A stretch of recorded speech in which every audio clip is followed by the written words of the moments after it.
Hello and welcome to the Masculine Mastery Training.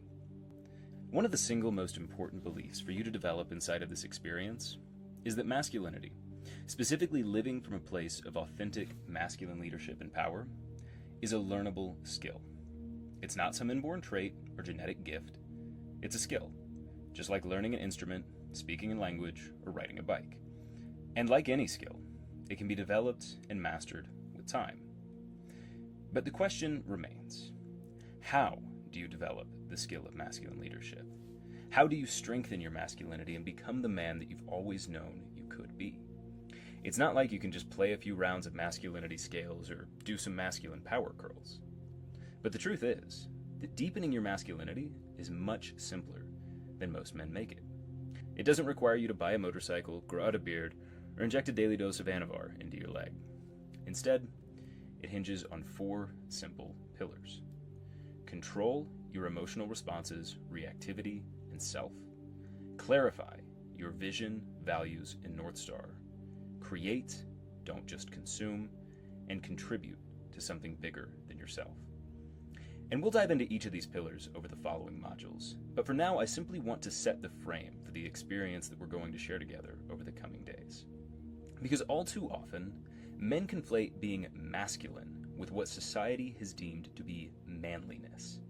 We imagine that our worth as men is defined by the number in our bank account, the size of our biceps, or the notches on our bedpost.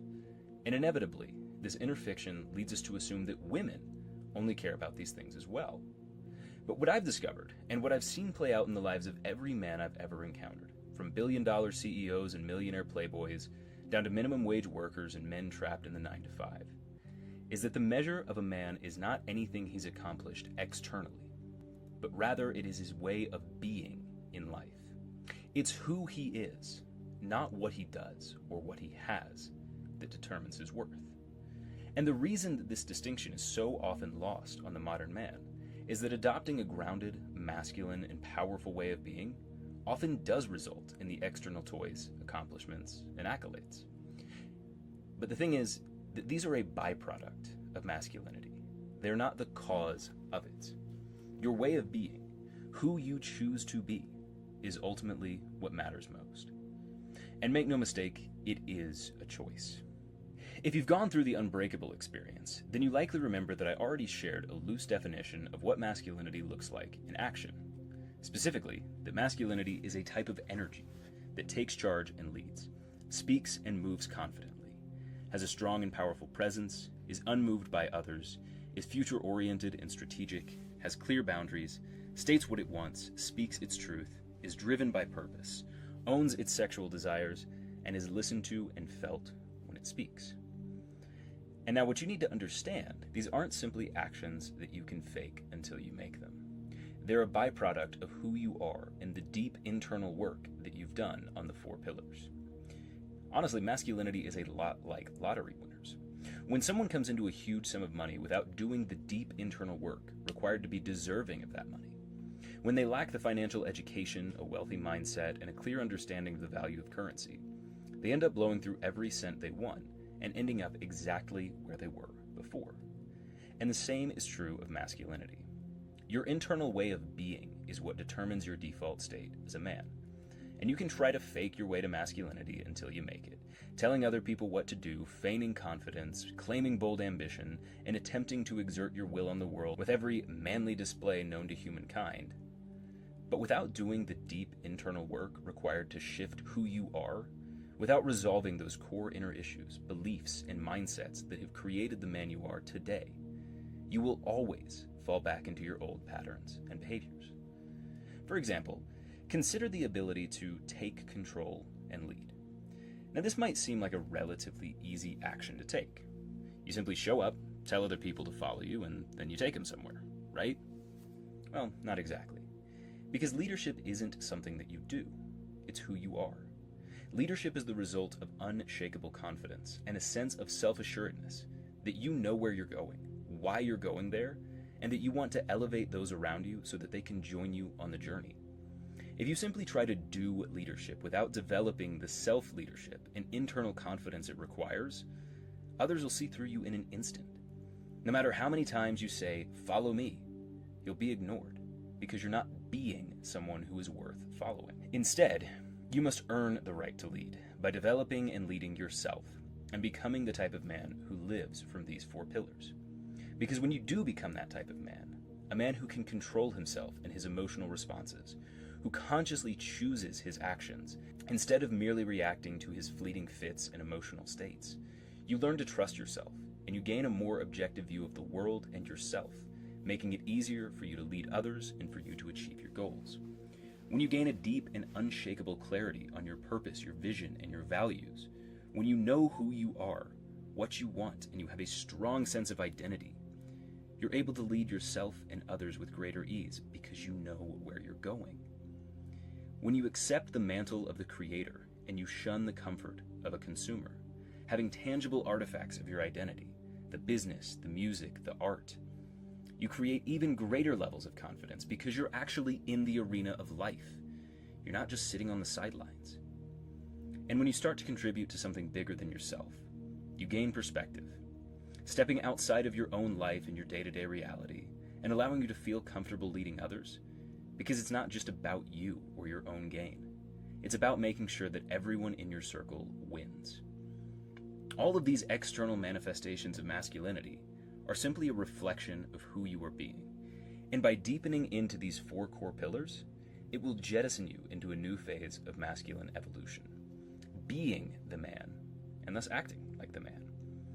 And this is at the heart of all of the work that we're doing here together. Now, I'm going to explain how you can do all of these things practically, not just philosophically, in the coming modules. But before we do that, I want you to understand how your masculine way of being impacts the feminine. Because most men are painfully ignorant of what women actually want and how the feminine receives their way of being as a man. Now, this isn't a politically correct thing to say, and as you'll hear me repeat time and time again throughout all of the lessons that I create, this is a general statement, not a universal one. So please know that I understand the nuances of gender dynamics and the innate individuality and uniqueness of all human beings. However, as a general rule, although men and women have the same core needs and desires, the specific vehicles with which they attempt to achieve those needs are quite different. For example, we all want to be happy and fulfilled. We all want to feel safe, secure, and loved. We all want to feel like we matter, like we belong. And we want our lives to be more dominated by joy and fun than struggle and pain. But the path to experiencing these things is different for most men than it is for most women. Because most men crave respect, support, and sex more than anything else. When our woman respects us and treats us like her king, when she speaks highly of us in public, honors our boundaries, and attempts to understand who we are, even when it makes no sense to her, we feel secure in our relationship and free to reign over our little kingdom here on earth. When we feel supported, when our partner speaks to our core and encourages us, making us believe in ourselves even when we have no good reason to, we feel safe, empowered, and deeply loved. And when our sexual needs are being regularly met, well, we're all just a little bit less bastardly and a little bit more pleasant to be around. Now, women, on the other hand, crave safety, trust, and security. She wants to know that you love her and feel your emotions in a visceral way. She wants to feel protected and empowered by you, knowing that she can walk through this dirty world in her own way, living on her own terms, and trusting you to keep her safe and tend to the needs that she cannot or simply does not want to tend to herself. When the feminine feels safe, when it feels like it can surrender to your masculine leadership and feel secure in the way that you're showing up, it's able to express itself fully and freely and play from a place of love and support. But when the feminine feels threatened, when it's no longer confident in your abilities as a leader, it lashes out and releases its wrath in an attempt to get you to stand up. In your last relationship, and indeed your life, I can all but guarantee you that the vast majority of the problems you faced were in some way or another a reflection of your lack of masculine development in one of these core 4 pillars. You might have reacted defensively to her emotional storms instead of responding intentionally from a place of power and confidence, subconsciously conditioning her to feel unsafe with you on an emotional level, because when she shared her truth, you took it personally and saw it as a threat to your own safety. Maybe you lost yourself and your identity in the relationship, making her the center of your universe, and allowing your relationship to define you as a man, unwittingly placing an enormous burden on her shoulders as you relied on her to meet your needs and be your identity. Or maybe you fell into a state of apathetic consumption, spending your time watching Netflix, playing the latest video game, scrolling through social media, and settling for having, doing, and being so much less than you're capable. This would have caused her to feel unsafe in her future with you because she didn't see you striving or taking action toward anything bigger or better than where you were then. Finally, you may have simply become too self-absorbed. As important as emotional control, a clear purpose, and a vision for your life are, when these traits are embodied from a place of abject self-absorption, they can be perceived just as unattractively as if they didn't exist at all. Now, over the coming modules, I'm going to teach you how to adopt these traits fully and step into this new way of being as an integrated and masculine man. But for today, I simply want to set the tone and get the wheels of your mind turning, bringing your awareness to these pillars of masculine development and helping you understand how they impact both yourself and the people that you attract into your life. So for today's action steps, I simply want you to spend some time thinking about and rating yourself inside of the 4 pillars of masculine leadership. On a scale of 1 to 10, how much control do you have over yourself, your impulses, and your emotional states? How clear are you on who you are, who you want to be, and the future you're creating? How often do you play the role of the creator and build things in the real world? How often are you stuck in the role of the consumer, being content to live in a world built by others? And finally, how much of your life is dedicated to contribution, community, and the greater good? Just sit with these questions for now. Over the coming days, I'll teach you how to increase your score in each of these areas and fully integrate these pillars into your life. That's all for today, and I'll see you in the next module.